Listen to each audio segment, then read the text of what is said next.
안타까운 마음으로 간절히 기도해 주셨는데 그 기도가 우리의 삶의 응답이 되려면, 실제가 되려면 어떻게 무엇이 필요한지 오늘 나누는 말씀이 그 길을 제시하고 있어요. 이 말씀이 우리의 생명이 되고 은혜가 될 수 있기를 소망합니다. 순종이 제사보다 낫다 그랬는데, 제사는 오늘날 예배와 같은 거죠. 그러니까 순종이 제사보다 낫다는 이 말씀은 하나님은 순종을 원하시는데 사람들은 예배만 열심히 드리려 한다는 거예요. 그래서 이 예배는 순종이 없는 예배를 지적하고 있는 거죠. 예를 들면 이런 거예요.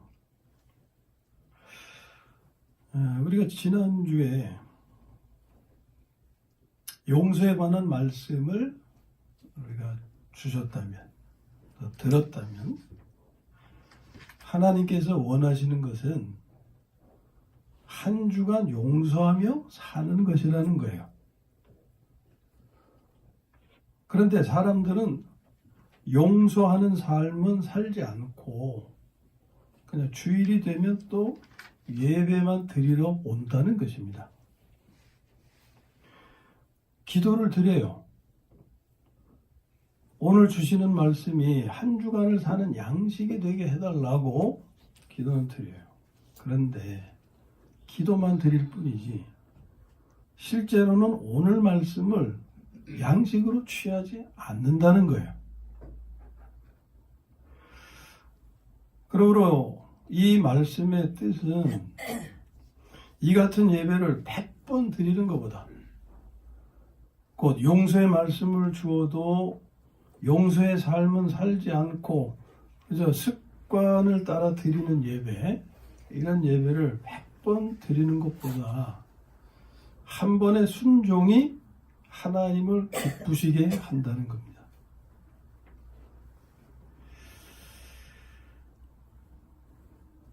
그럼 용서하는 생활은 어떤 거냐? 용서하는 생활은 그 자체가 참된 예배가 되는 거예요. 로마서 12장에서 알 수 있는데 1절 2절 말씀 보면, 그러므로 형제들아 내가 하나님의 모든 자비하심으로 너희를 구원하노니 너희 몸을 하나님이 기뻐하시는 거룩한 산 제물로 드리라. 이는 너희가 드릴 영적 예배니라. 예배의 다른 의미를 말씀하고 있죠. 오늘 우리가 이렇게 드리는 예배는 형식적인 예배라고 할 수 있어요. 물론 이 예배의 생명이 되는 부분은 영적인 부분이죠. 근데 그 생명이 되는 영적인 부분이 생명이 되려면 삶의 현장에서 실제가 돼야 된다 그 말이에요.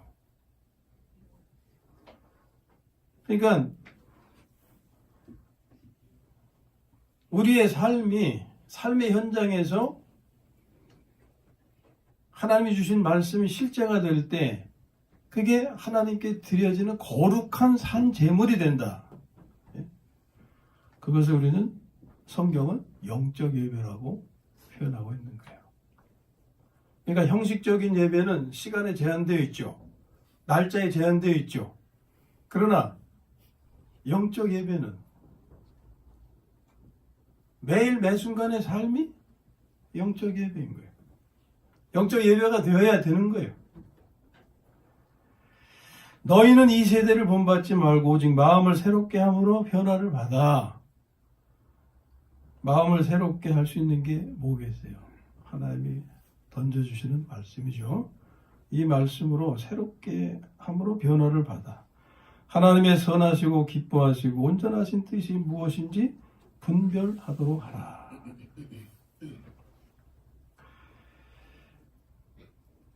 예배의 참된 의미가 무엇인지를 알려주시는 것이고, 용서하는 생활이 그게 참된 예배다 하는 것을 알려주시는 거죠. 그리고 이 참된 예배가 우리의 양식이 되는 거예요. 예? 우리의 양식. 그래서 우리의 생명 양식을 다른 것으로 생각하지 말고, 다른 데 가서 구하려고 하지 말고 이 말씀을 따르시기를 바랍니다. 우리가 참된 예배의 삶을 이루면 생명이 채워지는 거예요. 생명이 채워지면 참된 예배의 삶을 또 이루게 됩니다. 이렇게 비유할 수 있는 거예요. 음식을 먹으면 건강해지죠. 음식을 먹어야 건강해지죠. 안 먹으면 건강을 잃어버립니다. 음식을 먹으면 건강해지는데, 건강해져야 음식을 또 더 잘 섭취하게 되죠. 더 잘 먹으면 또 더 건강해지고. 이런 생명의 성장 순환에서 생명은 성숙하는 것입니다. 성장과 성숙은 의미가 다르죠. 그러나 성장하는 과정에서 성숙하는 것이지, 성장이 없으면 성숙도 잘 안 되는 거예요. 자, 오늘 하나님은 우리에게 순종을 말씀하십니다. 하나님은 우리가 하나님께 순종하는지 안 하는지 그걸 알길 원하세요. 그러면 목적이 뭐냐? 복을 주려 하십니다. 성경이 그렇게 말씀해요. 신명기서 8장에 있는 말씀인데, 먼저 2절 보면, 내 하나님 여호와께서 이 40년 동안에 내게 광야길을 걷게 하신 것을 기억하라. 어떤 과정인지 아시죠? 이는 너를 낮추시며 광야의 40년 기간의 의미를 그저 간단히 함축하는 거예요. 그런 과정을 주신 거는 너를 낮추시며 너를 시험하사 네 마음이 어떠한지, 그 명령을 지키는지 아니 지키지 않는지, 이 순종 여부죠. 이것을 알려 하심이라는 거예요. 그리고 쭉 뒤로 가서 이제 쭉 말씀하신 다음에 16절에 가서 그 목적을 말씀하시는데, 내 조상들도 알지 못하던 만나를 광야에서 내게 먹이셨나니 이는 다 너를 낮추시며 너를 시험하사 마침내 네게 복을 주려 하심이었느니라. 아멘. 네. 이게 하나님의 의도, 뜻, 기뻐하시는 뜻이다 그 말이에요. 복받게 하시기 위해서. 우리가 바라는 그거예요. 이 과정 다 생략하고 그냥 복만 주시면 가장 제일 좋은 거예요. 근데 하나님은 그게 아니시다. 복을 주시려고 하는데 이런 과정을 필요로 하시는 거예요. 먼저 우리의 마음을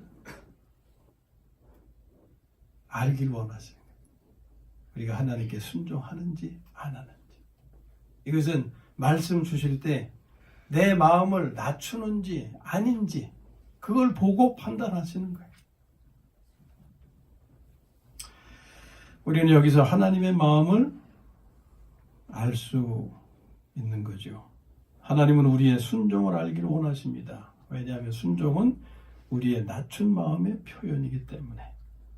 그러므로 하나님께서 알기 원하시는 것은 우리의 낮춘 마음인 거예요. 목적은 무엇을 위해서요? 복을 주시기 위해서. 복을 주시기 위해서. 그리고 또 하나님은 우리의 이 낮춘 마음을 어떻게 인정하시냐면 하나님을 경외하는 것으로 인정해요. 이게 놀라운 은혜요 축복의 말씀입니다. 성경에서 순종의 대표적인 예는 아브라함이 되죠. 외아들 이삭을 바치라고 하셨을 때 두 말 없이 그냥 바쳤습니다. 그래서 그의 순종을, 물론 그 아들을 죽이진 않으셨죠. 그러나 그걸 바친 것으로 하나님이 여겨서 받아주셨죠. 그것이 그 말씀에서 나타나죠. 그래서 이 아브라함의 순종을 하나님은 경외로 인정하셨고, 그때 그것이 인정되었을 때 그를 축복하신 거예요. 이게 창세기 22장의 말씀입니다. 12절 보면 사자가 이르시되 그 아이에게 내 손을 대지 말라. 이 앞에 내용 다 아시죠? 이제 제단에 올려놓고 칼로 목을 따르려고 할 때 그 순간에 하나님이 사자를 통해서 말씀하시는 거예요. 사자가 이르시되 그 아이에게 내 손을 대지 말라. 그에게 아무 일도 하지 말라. 그 다음 말씀이 참 중요한 거예요. 네가, 아브라함, 네가 네 아들, 네 독자라도 내게 아끼지 아니하였으니 내가 이제야 네가 하나님을 경외하는 줄을 아노라. 하신 거예요. 여기서 하나님을 경외하는 것이 어떤 자세인지 이걸 알게 하시는 거죠. 16절에 가서 이르시되 여호와께서 이르시기를 내가 나를 가리켜 맹세하노니, 하나님이 당신을 가리켜서 맹세하신다는 것은 이것처럼 확실한 맹세는 없다, 이것처럼 확실한 약속은 없다 라는 그런 의미예요. 하나님이 확실한 약속을 주시는 건데, 내가 나를 가리켜 맹세하노니 네가 이같이 행하여 네 아들 네 독자도 아끼지 아니하였은즉 내가 네게 큰 복을 주고 네 씨가 크게 번성하여 하늘의 별과 같고 바닷가의 모래와 같게 하리니 네 씨가 그 대적의 성문을 차지하리라. 또 네 씨로 말미암아 천하 만민이 복을 받으리니 이는 네가 나의 말을 준행하였음이니라. 아멘. 놀라운 축복을 약속받죠. 그것이 무엇 때문에? 네가 나의 말을 준행하였음이니라. 순종이죠. 반면에 불순종은 본문에서 나타나는데 하나님 이외의 신을 섬기는 것에 해당된다는 거죠. 그리고 그에게 절하는, 본문 23절이 그렇죠? 거역하는 것은, 완고한 것은 어떻게 하는 거예요? 사신 우상에게 절하는 죄와 같다. 사신은 살았다는 게 아니고 사악한 신, 사악한 신에게 절하는 죄와 같다. 불순종의 죄가 그렇다는 거예요. 성경은 사울 왕의 순종과 불순종을 통해서 각각 그 결과가 어떠한지를 우리에게 보여주고 있습니다. 자, 먼저 순종할 때 하나님이 어떻게 하셨는지, 사무엘상 11장 6절의 말씀 보면 사울이 순종할 때 하나님의 성령이 함께 하셨음을 말씀해요. 사울이 이 말을 들을 때에, 사울이 하나님의 말씀을 들을 때 하나님의 영에게 크게 감동됨에 라고 말씀해요. 그렇게 되니까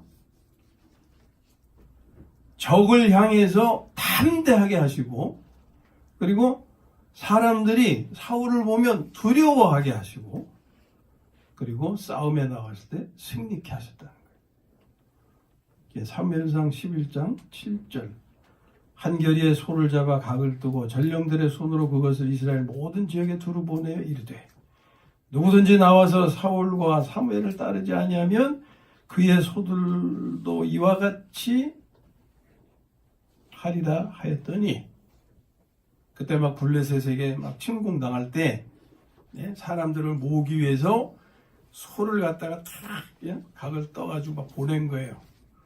내 말 들어! 안 들으면 이 소같이 될 거야 하면서, 이거 위협을 주는 게 아닙니다. 누구든지 나와서 사울과 사무엘을 따르지 아니하면 그의 소들도 이와 같이 하리라 하였더니 여호와의 두려움이 백성에게 임함에 사울의 말을 두려워서 한 게 아니에요. 사울이 하나님께 순종하니까 사울이 하는 일에 하나님이 함께 하셔가지고 그 말을 듣는 사람들의 마음에 두려움을 갖게 하신 거예요. 그래서 여호와의 두려움이 백성에게 임함에, 그러니까 그 사람들이 움직여서 모였지, 사울이 뭐 힘이 있다고 모이라고 그래서 막 모입니까? 예를 들어서 제가 여러분들에게 모이시다 한다고 모여집니까? 제가 그런 말씀을 드릴 때 하나님의 두려움이 우리 가운데 임하면 움직여지는 거예요. 이게 순종의 역사다. 사울이 하나님을 순종할 때 있었던 역사. 그러니까 그들이 한 사람같이 나온지라 그랬어요.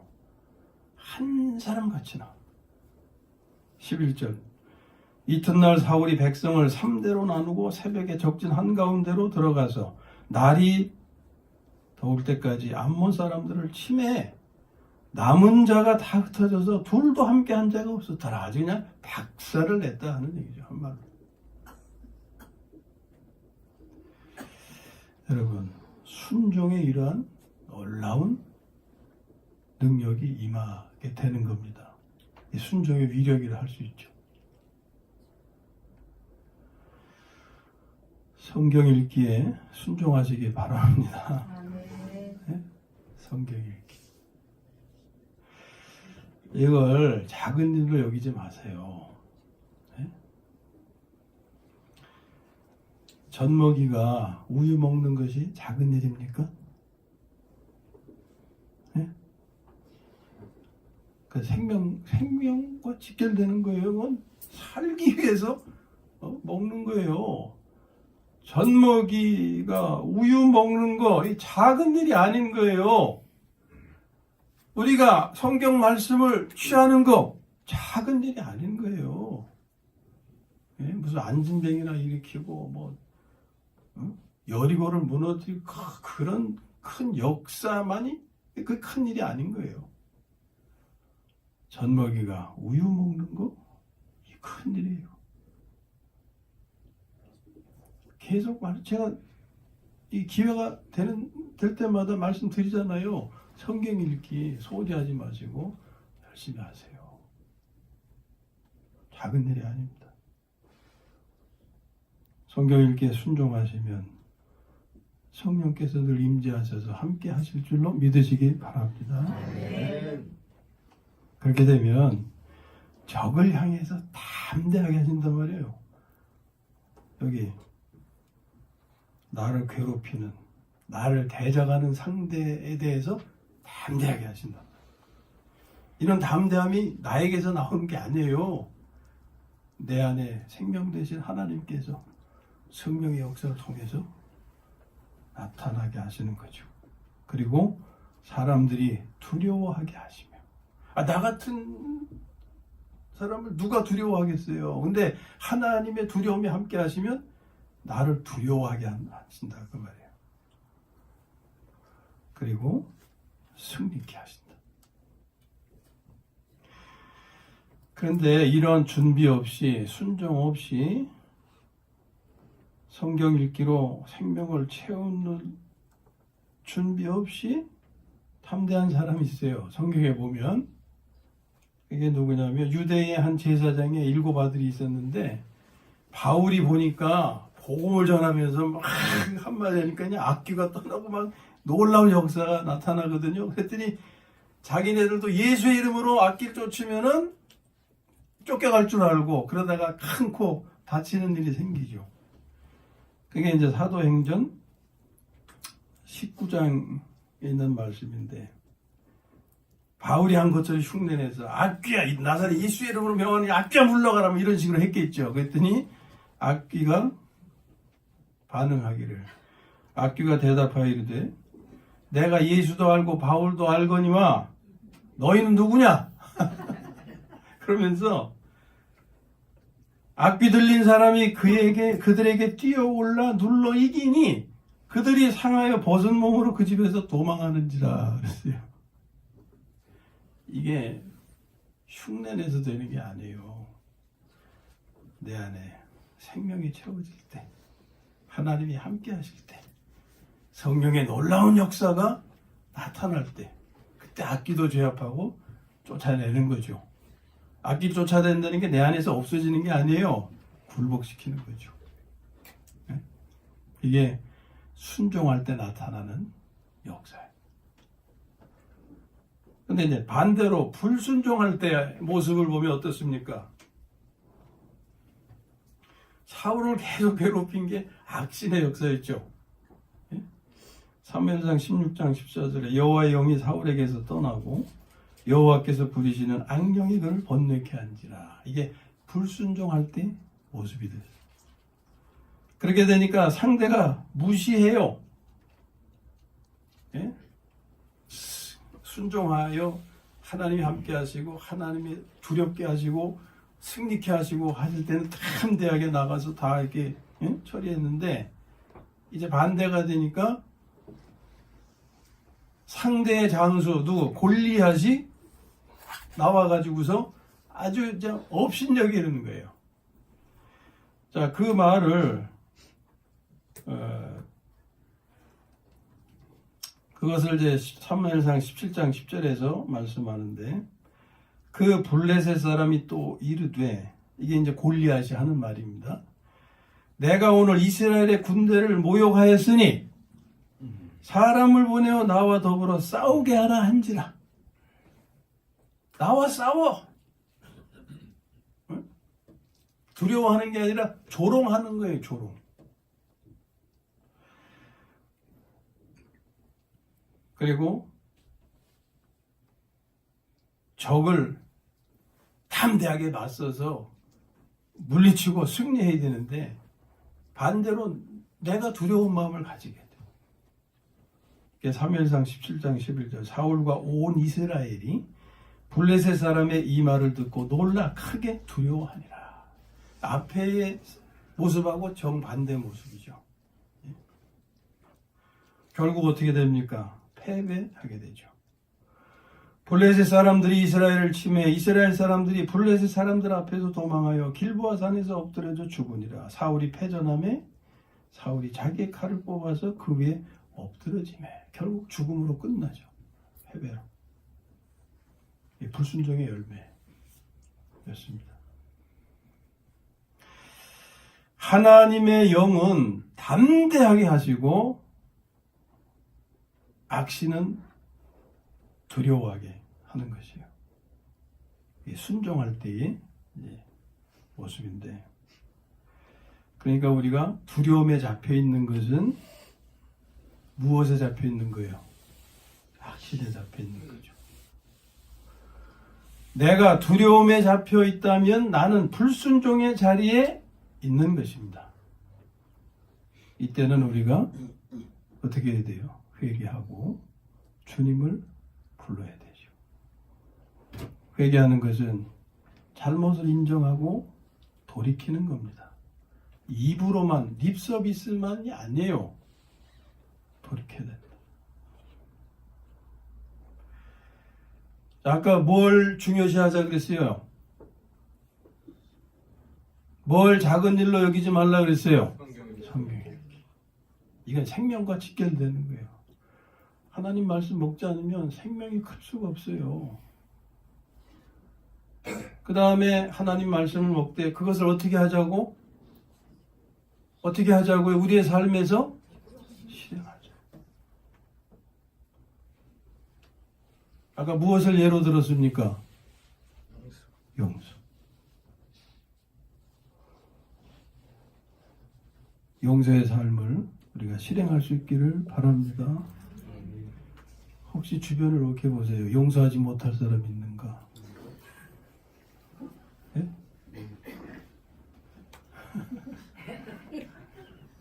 집안에 혹시 용서하지 못할 사람이 있는가? 한번 생각해 보세요. 오늘 오늘 이 시간 이후로 용서를 실행하시는, 하나님이 기뻐하시는 순종의 자녀가 다 되시기를 주님의 이름으로 축원합니다. 용서가 제 마음대로 되는 게 아니에요. 용서하기 위해서는 뭐가 필요해요? 주님의 마음이 필요하죠. 생명을 바꾸는 기도가 필요해요. 주님, 제 마음이 되어주셔서, 용서가 되어주셔서 용서의 삶을 살아 주옵소서. 그래서 이런 어긋난 관계가 회복이 되어주시고 화목과 화평이 되어주세요. 짧게 한 10초 동안 마음속에 되풀이 해보세요. 저의 기도를, 용서하는 기도를.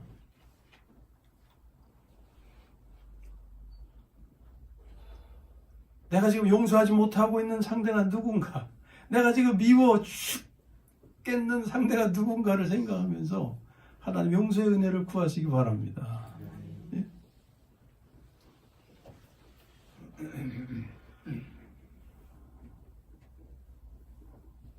가정에서도 용서의 삶이 이루어지고, 교회 안에서도 용서의 삶이 이루어지고, 우리의 삶의 현장에서 용서의 열매로 풍성케 되시기를 주님의 이름으로 축원합니다. 그러니까 하나님의 생명이 없이는 감당치 못하는 거예요. 하나님의 생명으로 충만케 채워가야 돼요. 그러기 위해서는 말씀으로 채우셔야 된다. 그리고 생명을 바꾸는 기도를 실행해야 된다. 주님만이 회복이십니다.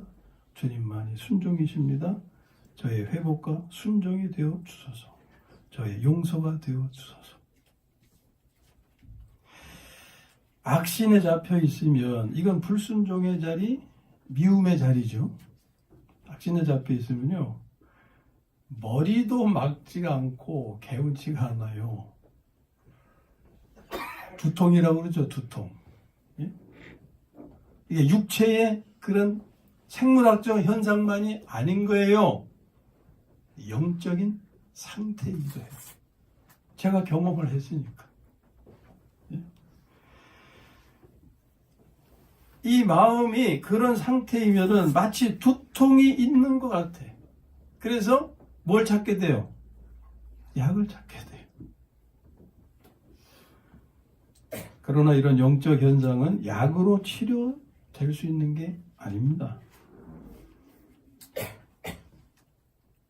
약만 의존하면 몸이 나빠져요. 이런 병은 순종으로만이 고쳐질 수 있는 거예요. 불순종을 회개하고 돌이킬 때, 성경 읽기를 시작하고 용서하는 삶을 실행하고, 그리하면 성령이 임하시고, 성령이 임하시면 악신이 떠나게 되는데, 떠난다는 건 내 속에서 빠져 없어진다는 게 아니고 그 활동이 제압당한다는 거예요. 마치 빛이 들어오는 곳에 어둠이 채워질 수가 없죠. 그건 같은 거예요. 그런데 빛이 사라지면 즉시 어둠이 채워지죠. 하나님의 영이 나를 지배하고 내 안에서 역사하시면 악신이 나타날 수가 없어요. 나를 지배할 수가 없어요.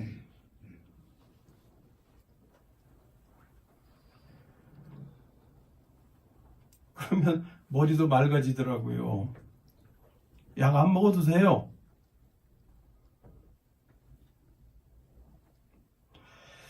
자, 오늘 말씀으로 다시 돌아갑니다. 순종이 무엇보다 낫다? 제사보다 낫다. 순종하는 곳에는 하나님의 성령의 역사가 함께 하시지만, 불순종하는 곳에는 그곳이 비록 예배의 자리라 할지라도 악신이 역사한다. 가로주다의 경우가 그래. 사탄이 언제 들어갔어요? 성만 찬 자리에서 사탄이 들어갔어요. 가로주다에게. 예? 성만 찬 자리. 요한복음 13장 말씀이잖아요. 26절 27절. 예수께서 대답하시되 내가 떡 한 조각을 적셔다 주는 자가 그니라 하시고 곧 한 조각을 적셔서 가로 시몬의 아들 유다에게 주시니 조각을 받은 후 곧 사탄이 그 속에 들어간지라. 이 어떤 자리예요? 성만찬의 자리예요. 오늘 우리가 예배 자리에 앉아 있어요. 이 자리에서 사탄이 내 속에 나를 채울 수 있어요. 또 예? 하나님이 공급하시는 이 생명의 말씀을 내가 받아들이지 않으면 사탄이 채워지는 거예요. 반대로 새가 쪼아먹는다 그러죠. 말씀을 쪼아먹는 거죠. 사탄이 말씀을 삼켜버리고 지가 차지. 성만찬의 자리에서도 사탄이 역사한 것이 가룟 유다의 경우. 하나님은 우리의 순종을 확인하시고 축복하시는 분입니다.